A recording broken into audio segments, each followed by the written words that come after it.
राम जपो रे प्राणी, अब तो सुन ले राम कहानी। रमता राम यानी सर्वव्यापक, जिस परमेश्वर की असंख्य ब्रह्मांडों पर सत्ता है, ओवरऑल कंट्रोलर है, उसका नाम जपो रे प्राणी, अब तो सुन ले वो राम कहानी। अपने आत्माओं, पहले तो आपको राम की डेफिनेशन बताते हैं, डेफिनेशन ऑफ गॉड। परमात्मा की कहानी सुनाते हैं। परमात्मा कहते किसे हैं? श्रीमद् भगवत गीता अध्याय नंबर 15 के श्लोक 16 और 17 में 3 पुरुष बताए हैं। पुण्यात्माओं, यहां थोड़ा सा आपको थोड़ा सा सत्र करता हूं कि देखो, आज मानो कितना इंटेलिजेंट हो गया। छोटे छोटे बच्चे इतने बड़े बड़े सब्जेक्ट को कंठस्थ याद कर लेते हैं और सफल हो जाते हैं। इसी प्रकार आप विद्यार्थी हैं इस अध्यात्म मार्ग के, तो इसमें आप जी ने बहुत ध्यान से और परमात्मा के इन सदग्रंथों को ध्यान से सुनना है, और इनको थोड़े से दिन में आपका याद हो जाएंगे ये, जिस कारण से आप विचलित नहीं होगे।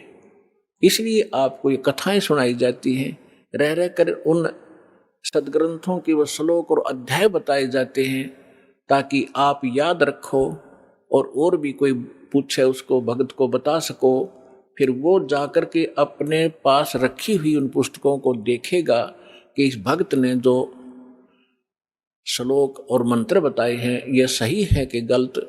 जब वो अपने सदग्रंथों में देखेगा तो दौड़ा दौड़ा फिर वो सतलोक आश्रम बरवाला में आ जाएगा। इसलिए दास आपको रह रह कर ये रेफरेंस याद दिलाता है, और जब पूरे विश्व में ये यथार्थ ज्ञान फैल जाएगा, फिर केवल आपको भगवान की चर्चा सुनाया करेंगे। अब तो जब तक ये एग्जाम्पल उदाहरण नहीं दिए जाएंगे तो आप समझ ही नहीं सकते कि सचमुच कबीर इज गॉड। हम अभी तक तो उनको परमात्मा मान रहे थे जो परमात्मा नहीं थे। परमात्मा की डेफिनेशन बताता हूं। श्रीमद् भगवत गीता अध्याय नंबर 15 के श्लोक 16 और 17 में 3 पुरुष बताए हैं, एक सरपुरुष, एक अक्षर पुरुष। गीता अध्याय नंबर 15 के श्लोक 16 में 2 पुरुषों का वर्णन है, और इनके विषय में ये भी कहा है कि दोनों पुरुष, पर पुरुष माने प्रभु, स्वामी। अब स्वामी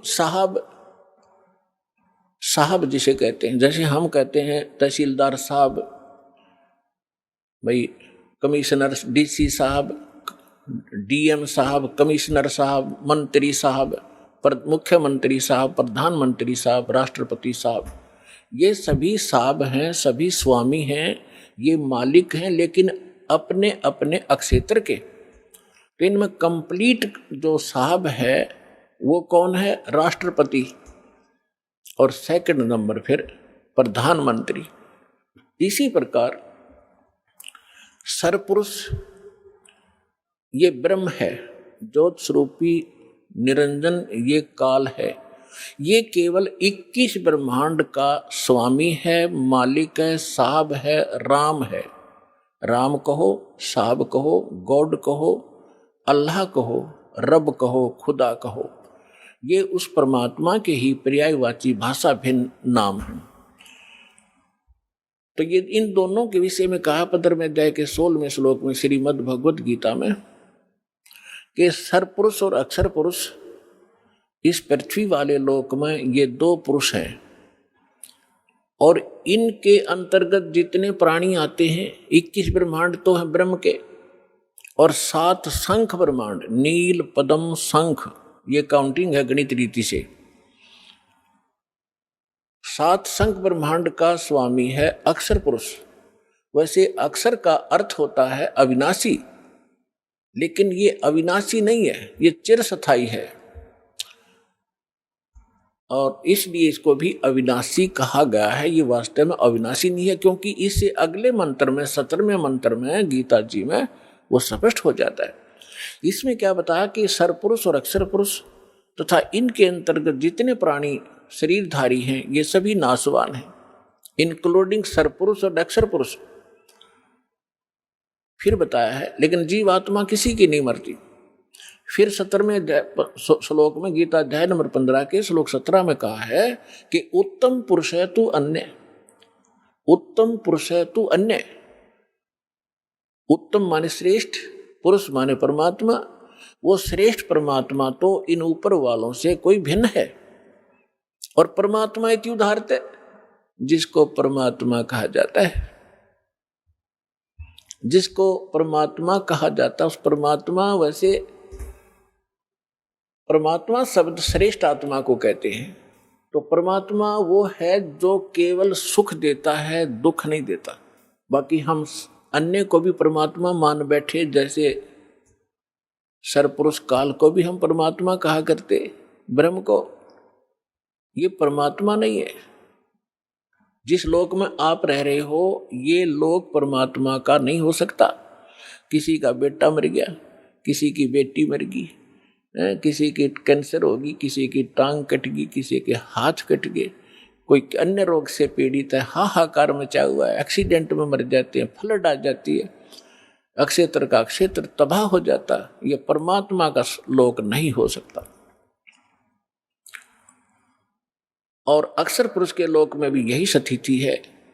वहां भी जन्म और मृत्यु, इसी प्रकार के रोग कष्ट दुख सभी विद्यमान है। केवल एक सतलोक है, परम अक्षर ब्रह्म, उस उत्तम पुरुष का वो स्थान सतलोक है जहाँ दुख नाम की वस्तु नहीं, वहाँ जन्म, वहाँ मृत्यु नहीं, वृद्धावस्था नहीं और किसी चीज का अभाव नहीं। वहाँ कोई काम नहीं करना पड़ता आपको, कोई टेंशन नहीं, क्योंकि भरा भंडार भगवान का। अब जैसे ये सतलोक आश्रम वाला, ये मिनी सतलोक समझ लेना, उसकी रिहर्सल है, उसका एक सैंपल समझो। ये जैसे आप जी यहाँ आते हो, यहाँ आपको कोई टेंशन नहीं, खाने की, रुकने की, नहाने और धोने की। और सारा दिन आप तो 1 हफ्ता रुकते हो, 4 दिन रुकते हो, 10 दिन रुकते हो, बना बना भोजन मिलता है, बिछे बिछाए मैट मिलते हैं, ऊपर पंखे चल रहे होते हैं, नहाओ धो भगवान का भजन करो, चाहे 10 दिन रुको, आपको कोई टेंशन ही नहीं। और ये सतलोक के अंदर ये सुविधा उपलब्ध है। ये काल का लोक है, यहाँ भी हम इतनी सुविधा नहीं उपलब्ध करा सकते परमात्मा के बच्चों को। फिर भी हमारा जितना सामर्थ्य है कोशिश खूब करते हैं, क्योंकि सतलोक आश्रम बरवाला में आम आत्मा नहीं आ सकती, परमात्मा की विशेष लाडली आत्मा ही पहुँच पाती है। भले ही वो दुखी है चाहे सुखी है, फिर यहाँ सुखी करेगा उनको। इसलिए हम संभव कोशिश करते हैं इनको कोई कष्ट ना हो। हम तो दास हैं उस परम पिता के, और आप उस भगवान के समर्थ के बच्चे, आपके लिए हम फिर भी संभव कोशिश करते हैं जितनी हमारा सामर्थ्य है कि किसी प्रकार का इनको कोई कष्ट ना हो। तो कहने का तात्पर्य है कि जितना समय आप यहाँ बिताओगे, ये आपका समय और ही तरह का होता है। यहाँ से जाते ही आप देखना, आश्रम से निकलते ही आपको कितनी टेंशन घेर लेती है, वो करना है, वो करना है, वहाँ जाना, उससे लेना, उससे देना, उसने ऐसे कर दिया। तो हम जब से सतलोक से निकले, हमारे साथ या बीमारी उसी समय चली गई हुई। अब हमने वहीं जाना है जहाँ कोई अभाव नहीं, वहाँ फलदार सदाबहार वृक्ष हैं, सदाबहार मेवे हैं। जैसे जंगल में आपने देखा होगा शामक खड़ा रहता है, पहले पुराने समय में तो बहुत ज़्यादा फलदार वृक्ष होते थे, कहीं पर कुछ लग रहा है, कहीं पर कुछ फल लगे हुए हैं, खाओ तोड़ो खाओ बैठ के ठाट से। तो वहाँ सतलोक के अंदर आपको कोई काम नहीं है और सब चीज़ उपलब्ध है। तो कहने का भाव यह है कि वो सतलोक है उस परम पिता परमात्मा का, और वो भगवान परमात्मा है। अब यहाँ बताया है, रमता राम जपोरे प्राणी, अब तो सुन ले राम कहानी। अब हम राम शब्द से कहाँ हम अपने दिमाग की सुई ले जाते थे।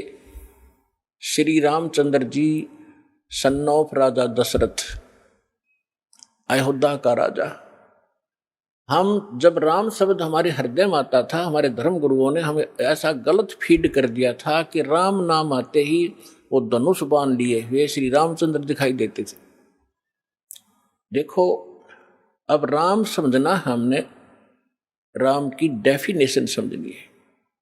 अभी आपको बताया था कि जैसे तहसीलदार भी साहब है, कमिश्नर भी साहब है, ये सभी साहब हैं, मंत्री, मुख्यमंत्री, प्रधानमंत्री, राष्ट्रपति, सारे साहब हैं, लेकिन ये अपने अपने सत्र के साहब हैं। और इनमें जो समर्थ साहब है वो राष्ट्रपति, प्रधानमंत्री जी हैं।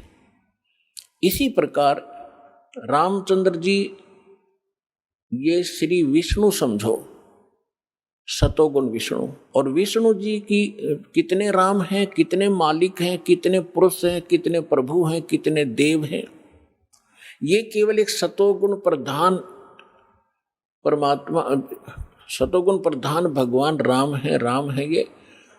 और केवल एक ब्रह्मांड के अंदर 3 लोकों के ऊपर इस विभाग के मंत्री हैं। ये सतोगुण विभाग के मिनिस्टर हैं, पृथ्वी लोक पर, स्वर्ग लोक पर और नीचे पाताल लोक पर। केवल 3 लोकों पर अपने इस विभाग के ये स्वामी हैं, राम हैं। ब्रह्मा जी रजोगुण विभाग के मंत्री हैं, मिनिस्टर हैं, और ये भी इन्हीं 3 लोकों के ऊपर स्वामी हैं, राम हैं, मालिक हैं, पुरुष हैं, प्रभु हैं। और शंकर भगवान तमोगुण विभाग के मिनिस्टर हैं। इसी प्रकार इन 3 लोकों पर इनके जो पिता हैं सरपुरुष ब्रह्म, ज्योत स्वरूपी निरंजन, ये इसके 21 ब्रह्मांड हैं। एक ब्रह्मांड समझो एक प्रांत है,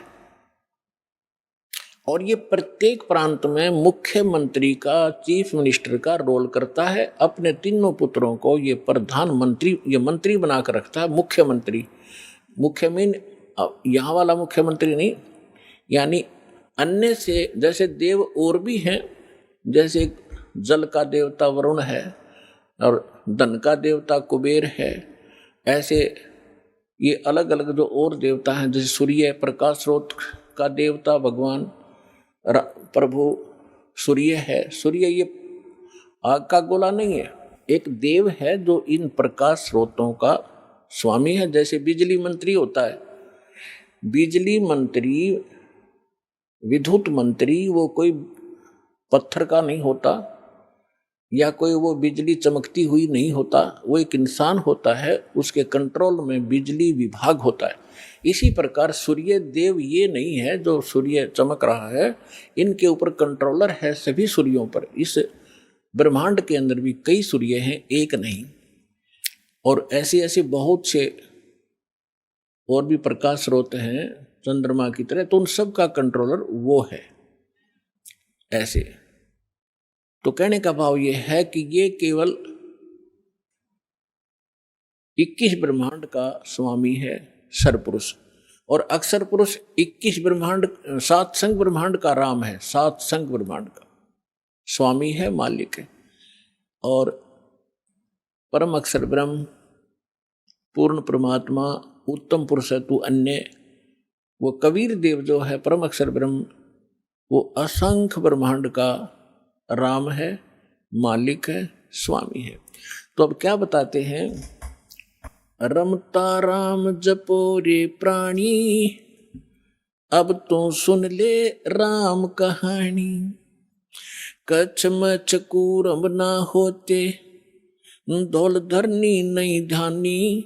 चंद सूरज 2 दीपक ना थे पवन और पानी।